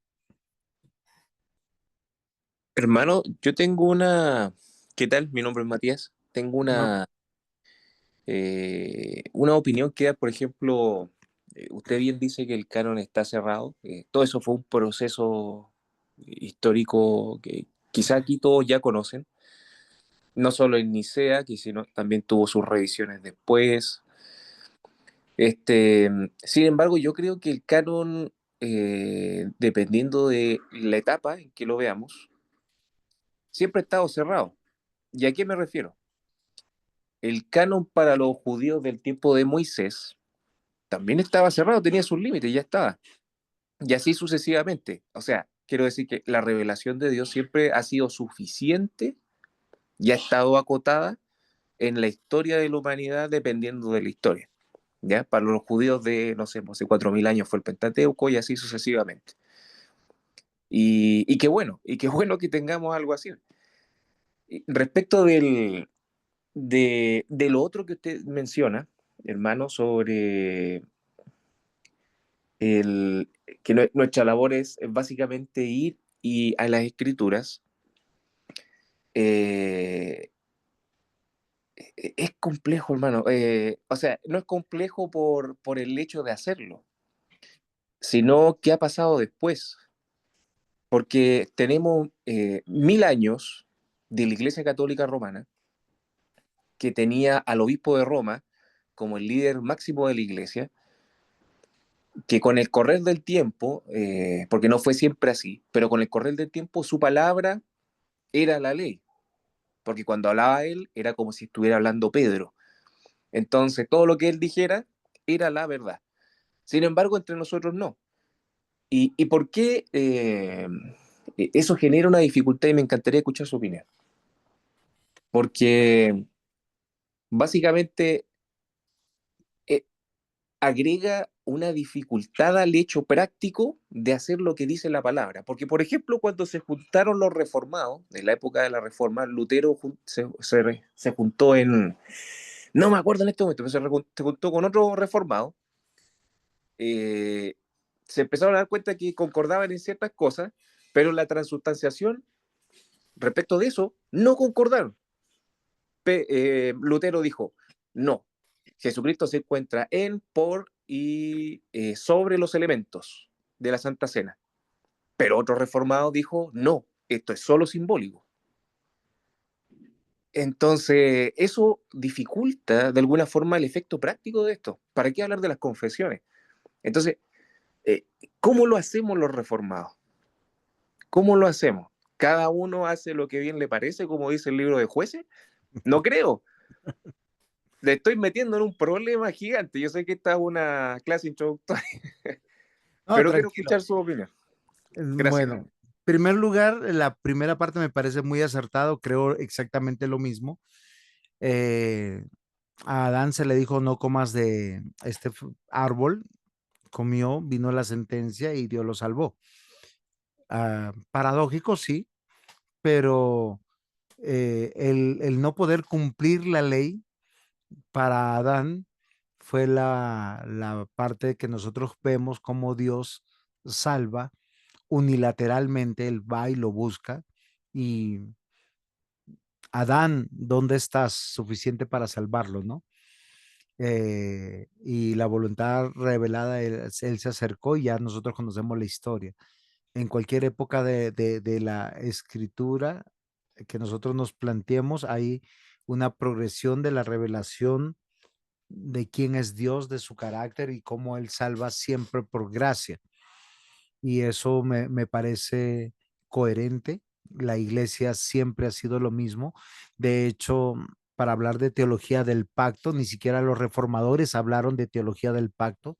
Solo a partir de 1800, 1900, ya los teólogos van construyendo realmente el dogma y poniéndole un nombre.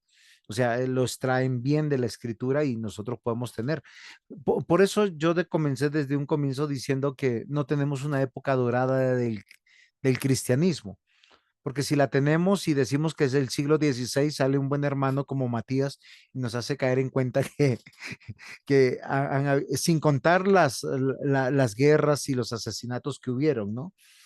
Eh, las confesiones tienen sus historias y sus falencias. Yo siempre le digo a los hermanos, leamos las confesiones con discernimiento, estudiémoslas con discernimiento, entendiendo que fueron creadas con un propósito, con una intencionalidad y que hay muchos versículos que no casan dentro de lo que los mismos reformadores querían plasmar dentro de estas confesiones, pero no son palabra de Dios. La única palabra de Dios es la Biblia.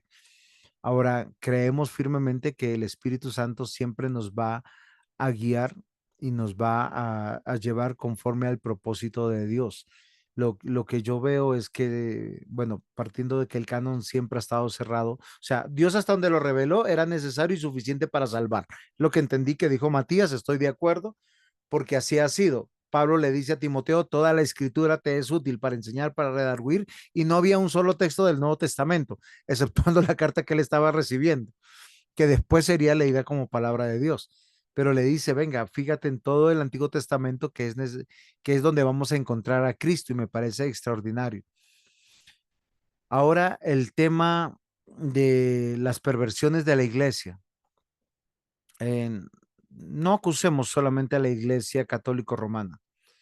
La iglesia católico romana realmente se conformó como tal con el Concilio de Trento. Antes podemos hablar de muchas desviaciones, es mi opinión, es mi juicio. Yo sé que la historia canónica nos va a hablar de papas, siglo tercero, siglo cuarto, siglo quinto, pero lo único que están citando son a pastores o obispos con poder eclesiológico, con poder económico, con poder sociopolítico del momento. De hecho, la historia va a contar que en muchos momentos de estos personajes habían muchos, pero es una gran tentación. De hecho, yo conozco iglesias donde creen que su pastor es el papa. O sea, no lo llaman de esa manera, pero lo que dicen eso es palabra de Dios. Y conozco muy buenos hermanos que han tenido muy buenas vidas cristianas, posiblemente tienen una muy buena comprensión teológica y cuando uno los consulta casi como si fueran el Papa. Lo que él dice y su opinión es tan válida como si fuera el Papa. Y eso es lamentable, porque normalmente siempre caemos en eso porque nosotros casi nunca estudiamos las escrituras, porque nosotros no profundizamos nosotros mismos. A nosotros nos gusta las Biblias de estudio. ¿Cuántos tienen la Biblia de la Reforma? No me respondan. Es que no es palabra de Dios la Biblia de la Reforma, la que es palabra de Dios es la Biblia. Tengan 4 o 5 versiones diferentes de la Biblia, hagan estudios con una buena concordancia, vayan a los idiomas bíblicos, vayan a las estructuras gramaticales para ver cuál es la mejor traducción. Es el esfuerzo que debe hacer todo creyente para llegar a conclusiones, porque el Espíritu Santo nos va a guiar a todos a las mismas conclusiones. pero debemos recordar que toda autoría literaria tiene una intencionalidad, no solamente del autor, sino sobre la misma época. Los reformadores obraron en contra del clero que estaba bastante distorsionado. Las herejías no nacieron en la Iglesia Católica Romana, nació en el seno de la Iglesia por la ignorancia imperante de muchos que preferían oír y no estudiar. La idea sobre María, sobre el purgatorio, sobre el celibato, sobre la oración a los muertos, nacieron con buenas intenciones. La aceptación de ídolos nació dentro de las escuelas dominicales, por decirlo de alguna manera, representativas, pero nació dentro de la iglesia. La iglesia siempre se ha ido desviando cada vez que se aleja de la palabra de Dios. Recordemos que Dios creó todas las cosas para su gloria y nosotros tenemos que buscar es agradar a Dios a través de su voluntad, de sus designios. La única manera vinculante de comunión entre Dios y los hombres es a través de la fe en Cristo, es verdad, pero es por su palabra revelada. Y Dios cómo nos dirige y cómo nos sostiene a través de su palabra. Yo quiero en ese sentido sí desafiarlo a todos, sean maestros de la palabra, pero a veces somos maestros de que si citamos a R.C. Sproul o algún teólogo del momento o a Teptrit o algún teólogo del pasado ya muerto y pensamos que estamos siendo mucho más académicos, mucho más intelectuales. Creo firmemente que la iglesia debe buscar la voluntad de Dios y nosotros, los que Dios nos llamó a dirigir la iglesia, vivimos bajo su palabra que es vinculante, su palabra que es ley. Entonces, miren lo interesante, Dios creó y redimió desde el principio.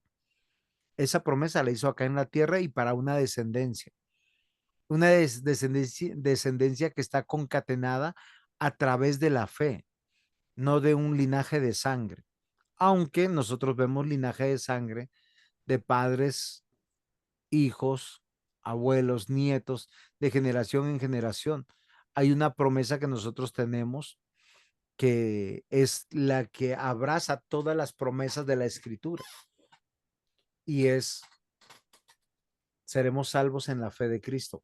Antes de continuar, Matías, ¿te respondí o no te respondí?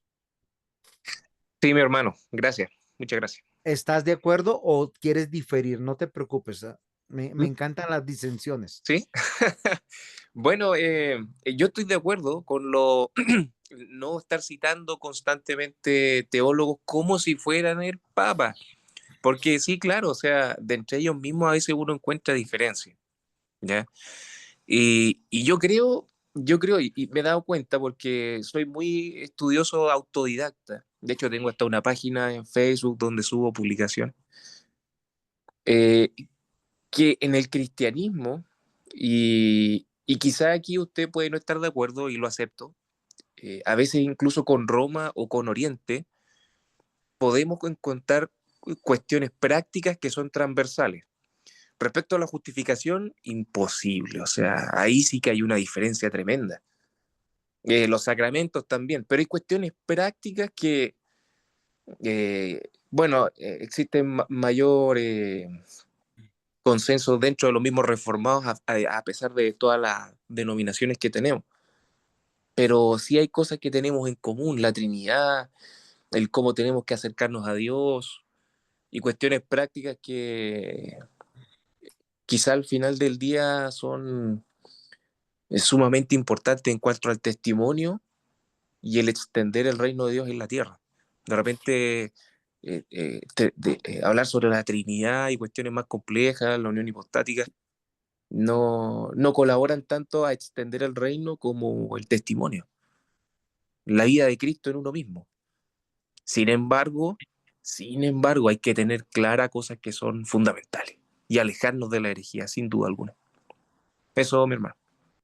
Totalmente de acuerdo, Matías. Y a esto yo quiero que nosotros meditemos en algo puntual. Mire, en la iglesia nosotros vivimos bajo una misma realidad permanentemente.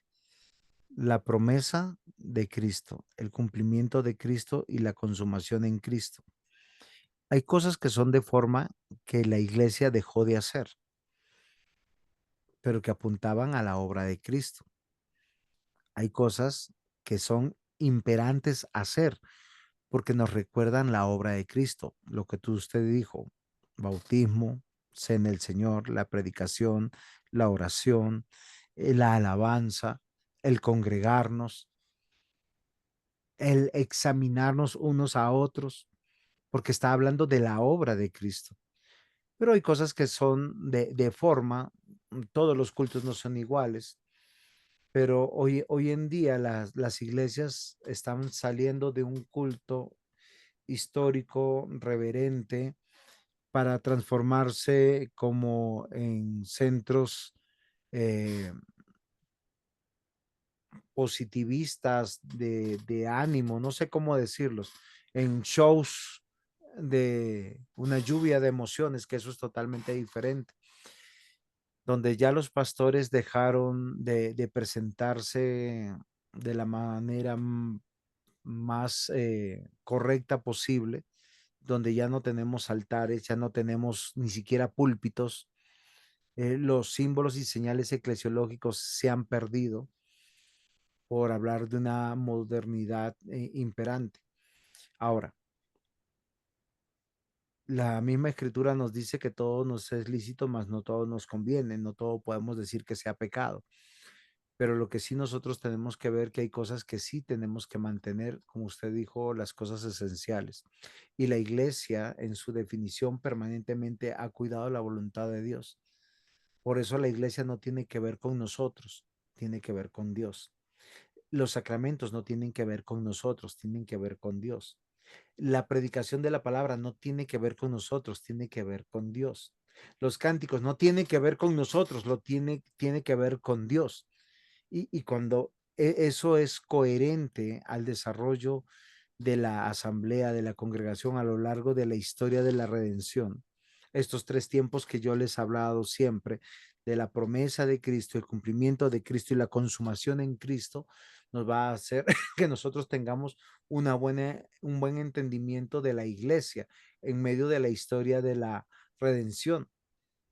¿Por qué razón? Porque nosotros tenemos un sentido integral de que Dios publicó su ley para ser obedecida. Tenemos la conciencia, o sea, permanentemente yo sé lo que va a agradar a Dios y lo que mi carne quiere agradarse. Y finalmente el Evangelio, que es una evidencia histórica y punible de la ley de Dios, de su sentencia. Toda alma que pecare, esa morirá. Toda transgresión delante de Dios ofende a Dios y yo necesito arrepentirme y volver a Dios. De eso se trata la disciplina. Toda conducta que es reprochable fue reprochada en las escrituras, fue hecha pública. Hay personas que pecaron de pensamiento y Dios los denunció en su palabra, no para acabarlos ni escarnecerlos, sino para mostrarnos su gracia, su perseverancia y que fueron llevados al arrepentimiento. Y eso a mí me parece interesante porque son las bases fundamentales de la iglesia hoy en día que está en medio del cumplimiento de la obra de Cristo. La creación de Dios está de acuerdo a la ley de Dios y la redención. La maldad del hombre denota las consecuencias legales de que él está alejado de Dios. Una comunión acertada con Dios es estar dentro de la iglesia del Señor, que nos habla de su carácter redentivo, de su carácter que Él está permanentemente en medio de estos 3 tiempos que para nosotros son históricos y que estamos esperando finalmente, la consumación de todas las cosas. Y la redención permanentemente ha sido el que ha concatenado el desarrollo de la iglesia. O sea, cuando hablamos de iglesia son personas redimidas. ¿Por qué? Por gracia. Y es algo que debe estar en medio de todas de nuestra cosmovisión teológica, porque a veces nuestra cosmovisión teológica es yo y el hombre, Y nosotros tenemos que considerar que todos nosotros fuimos sacados del reino de las tinieblas, que cada historia que vemos en la escritura manifiesta el desarrollo de la iglesia bajo la promesa de pacto de Cristo, bajo abrazar la voluntad de Dios y bajo esa adoración constante que es vinculante con Dios. Quien me obedece está vinculado conmigo, está en comunión conmigo, permanece conmigo, más allá de los conceptos teológicos que a veces, como decía el hermano Matías, dividen un poco, pero la obediencia es el sentido de adoración mayor que la misma escritura reconoce. Dios le dijo a Abraham y le dio una orden. Pablo nos dice, y creyó a Dios y le fue contado por justicia. No solamente es suficiente creer en Dios, sino creerle a Dios. Es la labor de la iglesia. Y la doctrina de la iglesia nos llama a una adoración, y esa adoración no es litúrgica, es de presentar toda la vida delante de Dios. De hecho, en el Nuevo Testamento está el texto que dice, si tú tienes un pleito con un hermano, has traído tu ofrenda, ve, deja tu ofrenda, resuélvelo y vuelve y preséntala. ¿Por qué? Porque no, es vinculante toda la ley de Dios para presentar lo que Dios está haciendo en tu vida, en mi vida. Y es lo mismo que ha sucedido a lo largo de la historia de la tierra, a lo largo de la descendencia, de la redención, del linaje escogido que es para Dios. Y nosotros a veces pensamos solamente desde una perspectiva teológica, y miren, acá voy a apurarme un poquito, porque esto es lo que nosotros llamamos pueblo de Dios, pero acá vemos un linaje con un propósito de redentivo, Judá, de donde nacerá aquel que será llamado verdadero rey, príncipe de paz, Padre eterno, y es nuestro Señor Jesucristo. Y ninguno de los que están aquí nacieron en Israel, ni tenían la nacionalidad de Israel, menos de Judá. Eh, para que entendamos la universalidad de los que son salvos, de toda nación, de toda lengua, de todos los tiempos, de todo lugar.